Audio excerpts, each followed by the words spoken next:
Direitologia de hoje vai abordar um dos temas mais polêmicos e relevantes da atualidade. O Direitologia vai falar de tráfico de seres humanos para retirada e comercialização de órgãos. Fala aí, Robson. Ana, realmente é um tema muito polêmico, mas tem que ser dito. E você aí de casa, você sabe o que é tráfico de seres humanos? O tráfico de seres humanos, TSH, é hoje o terceiro crime mais lucrativo do mundo, rendendo cerca de 31,6 bilhões de dólares por ano.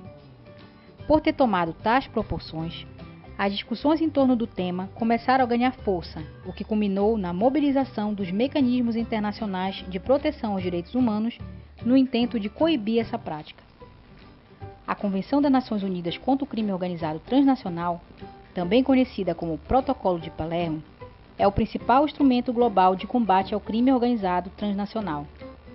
Ela foi aprovada pela Assembleia Geral da ONU em 15 de novembro de 2000, data em que foi colocada à disposição dos Estados-membros para assinatura, entrando em vigor no dia 29 de setembro de 2003 e ratificado pelo Brasil através do Decreto número 5017, de 12 de março de 2004. O tráfico de seres humanos, ou tráfico de pessoas, como é mais conhecido, foi definido internacionalmente pelo Protocolo de Palermo em seu artigo 3º. A expressão tráfico de pessoas significa o recrutamento, o transporte, a transferência, o alojamento ou o acolhimento de pessoas recorrendo à ameaça ou uso de força ou a outras formas de coação, ao rapto, à fraude, ao engano, ao abuso de autoridade ou à situação de vulnerabilidade ou à entrega ou aceitação de pagamentos ou benefícios para obter o consentimento de uma pessoa que tem autoridade sobre outra para fins de exploração. A exploração incluirá, no mínimo, a exploração da prostituição de outrem ou outras formas de exploração sexual, o trabalho ou serviços forçados, escravatura ou práticas similares à escravatura, à servidão ou à remoção de órgãos. Muito embora tenha sido um avanço na prevenção e no combate ao tráfico de pessoas no mundo, a Convenção não deu ênfase ao que diz respeito ao tráfico de órgãos, de maneira que não foi firmado um conceito sobre essa modalidade de conduta criminosa. Devido a um grande problema conceitual, em 2008, a Organização Mundial de Saúde, através da Declaração de Istambul, que foi inspirada no Protocolo de Palermo, deu um novo sentido a esse grande paradigma que era a questão de tráfico de órgãos. O tráfico de órgãos consiste no recrutamento, transporte, transferência, refúgio ou receptação de pessoas vivas ou mortas, ou dos respectivos órgãos por intermédio de ameaça ou utilização da força ou outra forma de coação, rapto, fraude, engano, abuso de poder ou de uma posição de vulnerabilidade, ou da oferta ou receptação por terceiros de pagamentos ou benefícios no sentido de conseguir a transferência de controle sobre o potencial doador para fins de exploração através da remoção de órgãos para transplante. Pessoal, e quem nunca ouviu falar daquela história de um jovem rapaz que conhece uma bonita moça na balada, os dois saem e eles vão namorar e dormem. Quando ele acorda, acorda numa banheira cheia de gelo. Quando ele se dá conta, levaram seu órgão, levaram seus órgãos. Isso que parece uma lenda urbana, gente, isso tem se tornado realidade e com dados alarmantes. A ONU estima que de todos os transplantes do mundo, de 5 a 10% são ilegais, gerando ganhos entre 600 milhões e 1,2 bilhões de dólares ao ano.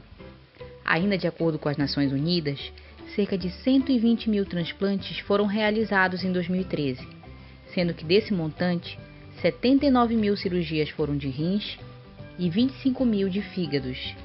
Mas apesar do aumento de 2,98% de doadores, se comparado a 2012, apenas 10% da demanda global de órgãos foi atendida.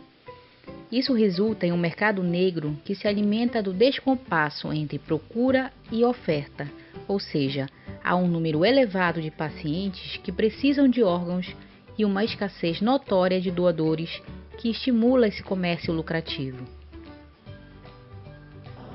Esse mercado ilícito não poderia funcionar sem o envolvimento de vários atores que formam uma rede organizada em torno de um mercado que vem crescendo a toque de caixa, por ser uma prática totalmente clandestina e sigilosa, a cifra oculta, ou seja, aqueles números que não chegam ao conhecimento das autoridades, estima-se é ainda maior.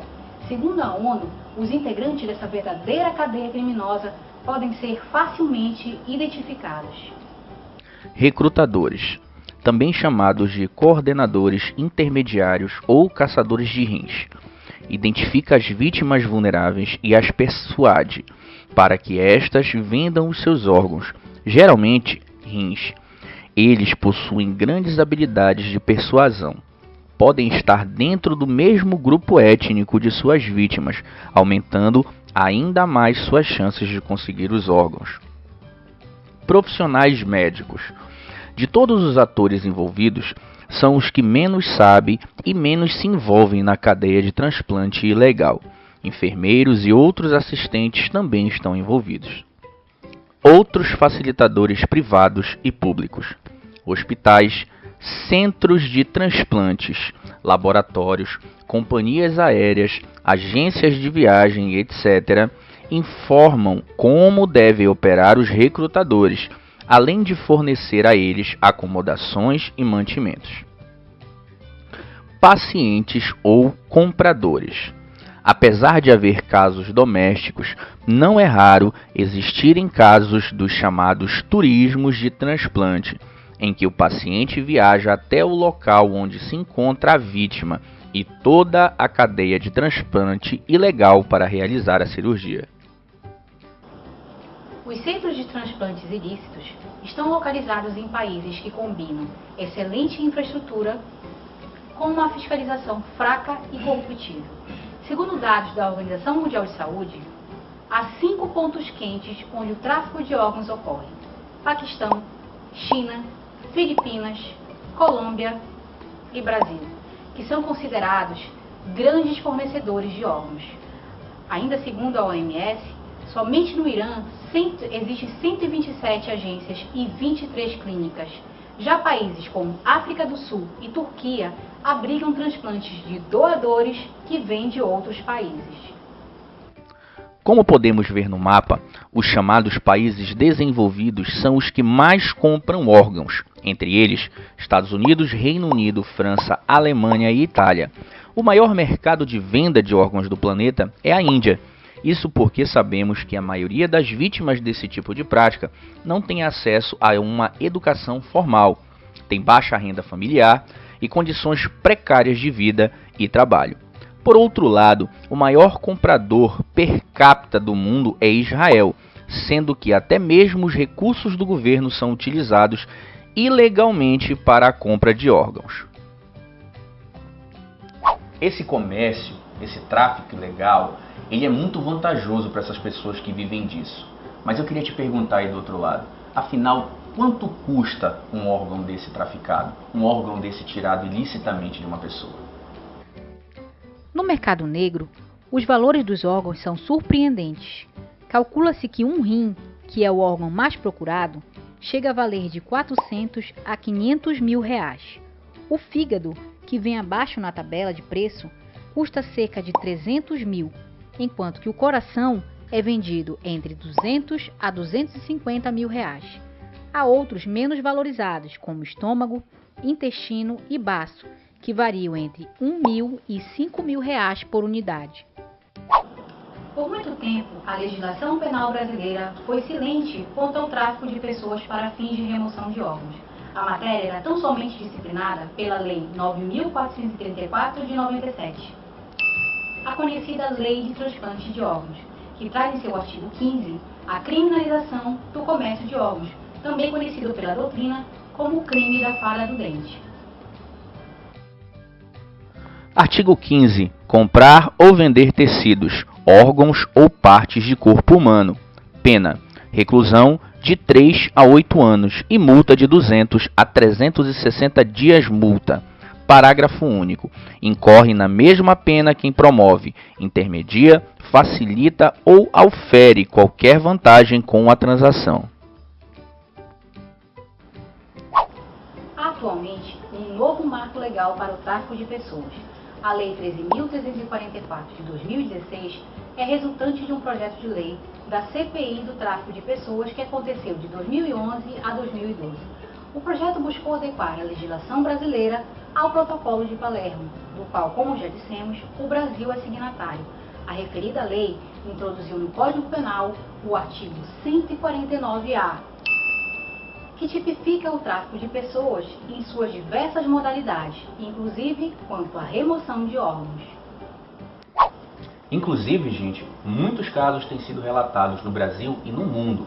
Quem acha que isso é coisa de gringo, se enganou. Aqui no Brasil, inclusive, a gente vai citar 2 casos para vocês que tiveram, inclusive, participação de políticos e autoridades brasileiras numa grande rede de contrabando de órgãos. O caso Pavese, como ficou conhecido, aconteceu em abril de 2000 e ganhou repercussão internacional. O caso retrata a história do menino Paulo Veronese Pavese, que caiu de uma altura de 10 metros do prédio onde morava e foi levado para o pronto-socorro do Hospital Pedro Sanches. De acordo com o Ministério Público, o menino teria sido vítima de um erro médico durante uma cirurgia e foi levado para a Santa Casa de Poços de Caldas, onde teve os órgãos retirados por meio de um diagnóstico de morte encefálica que, conforme apontaram as investigações, teria sido forjado. O menino foi sedado e teve os órgãos retirados quando ainda estava vivo. Após receber uma conta hospitalar no valor de pouco mais de R$11 mil, o pai do menino, Paulo Ayrton Pavese, questionou as cobranças e deparou-se com dados que não condiziam com o que havia sido feito, inclusive com a cobrança de medicamentos para a remoção de órgãos, que oficialmente é custeada pelo Sistema Único de Saúde, o SUS. 4 médicos, José Luiz Gomes da Silva, José Luiz Bonfito, Marco Alexandre Pacheco da Fonseca e Álvaro Ianês, foram denunciados pelo Ministério Público por homicídio qualificado do menino Pavese. A denúncia aponta também fraude no exame que determinou a morte encefálica do menino. Outra linha de investigação é de que os órgãos retirados do garoto foram transplantados de maneira irregular. As cordas do menino foram levadas para Campinas, quando deveriam ter sido transplantadas em pacientes da lista de espera de Minas Gerais, já que se tratava de um procedimento regionalizado. O caso Pavese, também conhecido como Caso Zero, deu origem a uma série de investigações sobre tráfico de órgãos no país. A Operação Bisturi foi realizada de março a dezembro de 2003. Os investigadores descobriram que, em Pernambuco, os criminosos aliciavam as pessoas em dificuldades financeiras para a retirada de seus rins, que seriam utilizados em cirurgias na África do Sul. Participaram do esquema no Brasil Eudênia Cavalcante, auxiliando o marido dela, Ivan Bonifácio da Silva, oficial reformado da PM de Pernambuco e chefe da quadrilha. Cabia a ela substituí-los em algumas ocasiões, acompanhar as pessoas aliciadas ao laboratório quando iam fazer os exames, providenciar os passaportes, ir com elas ao embarque no aeroporto e ser suas intérpretes na África do Sul. Além de Eudênia, condenada a 4 anos e 7 meses, o marido dela, Ivan Bonifácio da Silva, foi condenado a 10 anos de prisão e José Silvio Bordeaux a 7 anos e 4 meses. Este último, médico da PM, requisitava os exames para verificar a compatibilidade entre os doadores e receptores dos transplantes. O médico israelense Gedalia Tauber, condenado a 11 anos e 9 meses de reclusão, estava foragido desde 2009. Ele era responsável por movimentar o dinheiro para aliciar as pessoas que venderiam seus rins. Os receptores dos órgãos eram pacientes de Israel. Ao todo, 47 pessoas foram levadas para o Hospital Sant Agostini, em Durban, para serem submetidos a cirurgias e retiradas de seus rins. Elas assinavam uma declaração afirmando que os receptores eram seus parentes e recebiam entre 5 a 30 mil reais. Não é fácil acabar com esse mercado ilegal de órgãos. Afinal, como podemos verificar ao longo da discussão, é um mercado altamente lucrativo, valendo-se das desigualdades econômicas e sociais que envolvem vítimas em situações precárias e fundamentalmente a vida e saúde de pessoas que esperam de forma incansável na fila de transplante. No Brasil, o maior problema reside no fato de que a doação é consentida, ou seja, a doação somente poderá ser realizada após a morte do paciente, com autorização expressa de seus familiares, segundo estabelece a lei de transplantes, não se respeitando muitas das vezes a autonomia do indivíduo que declara sua vontade de ser doador. A retirada de órgãos, tecidos ou parte de corpo humano só pode ser feita após a constatação e registro da morte cerebral e com autorização do cônjuge ou parente de maior idade de até 2º grau familiar. Cerca de 40% das famílias se recusam a fazer a doação de órgãos de parentes falecidos. O Ministério da Saúde promove campanhas de conscientização sobre a importância da doação de órgãos, porém, ainda não é o suficiente. Dados divulgados pelo Ministério da Saúde indicou que em 2016 o Brasil registrou o maior número de doação de órgãos dos últimos anos. No total, foram 2.983 doadores, crescimento de 5% em relação a 2015. Cerca de 41 mil pessoas aguardavam por um transplante em 2016, a maioria de rim. A Constituição Federal de 1988 decreta o direito à vida, e para reforçar esse direito, a Lei nº 9.434, de 4 de fevereiro de 1997, institui a legalidade sobre a remoção de órgãos, tecidos e parte do corpo humano para fins de transplante e tratamento. Porém, essa lei é lacunosa e apresenta inúmeras falhas. Diante do quadro alarmante de doação de órgãos no Brasil e do crescimento substancial do tráfico de órgãos no país e no mundo, o Direitologia entra nessa campanha, propondo algumas soluções para coibir essa prática criminosa em nosso país, atentando-se principalmente no que se diz respeito à doação de órgãos. Primeiramente, vamos esclarecer alguns mitos a respeito do assunto. Mas se um médico do setor de emergência souber que eu sou doador, ele vai fazer de tudo para salvar minha vida? Se você está doente ou ferido e foi admitido no hospital, a prioridade número 1 é salvar a sua vida. A doação de órgãos somente será considerada após sua morte e com o consentimento de sua família, segundo a legislação vigente no Brasil. Idosos e pessoas que já tiveram doença podem ser doadores? Todas as pessoas podem ser consideradas potenciais doadoras, independente da idade ou histórico médico.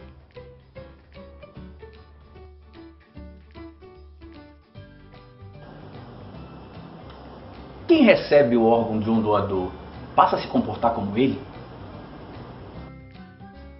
Mito: o órgão não traz consigo nenhuma característica estética ou emocional do doador. A pessoa que recebe um órgão terá apenas a melhoria da sua qualidade de vida. Eu posso ser vítima do golpe Boa Noite Cinderela e ter o meu órgão roubado quando estiver bebido, dormindo? Pode. Mito: essa história tem sido largamente veiculada pela internet, mas não há absolutamente qualquer evidência de tal atividade ter ocorrido. E se tiver uma autoridade rica e poderosa na fila, eles vão ter prioridade? Mito: o que realmente conta é a gravidade da doença, o tempo de espera, o tipo de sangue e outras informações médicas importantes. Somente um coração, fígados e rins podem ser doados?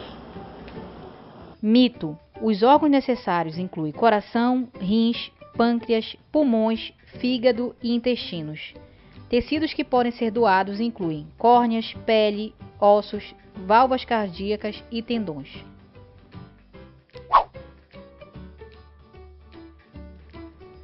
Primeiramente, propomos a criação e regulamentação do Banco Nacional de Doadores de Órgãos e Tecidos, através de um projeto de lei que consistirá em um cadastro nacional de doadores, coordenado pelo Sistema Nacional de Transplante, instância vinculada ao Ministério da Saúde, responsável pelo controle e pelo monitoramento dos transplantes de órgãos, tecidos e de parte do corpo humano realizados no Brasil, e também pela Associação Brasileira de Transplantes de Órgãos, ABTO.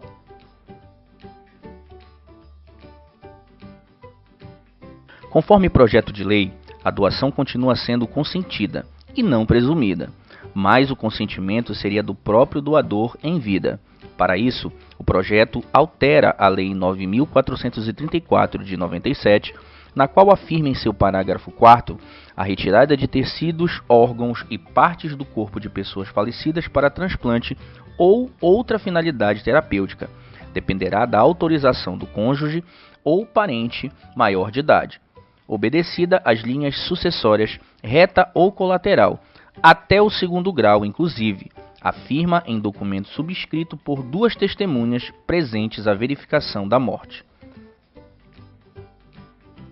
A nova redação do referido parágrafo seria: a retirada de tecidos, órgãos e parte do corpo de pessoas falecidas para transplantes ou outra finalidade terapêutica dependerá da expressa manifestação da vontade do próprio doador, registrada em certidão com validade jurídica expedida pelo Conselho Nacional de Justiça em conjunto com o Ministério da Saúde e o Sistema Nacional de Transplantes.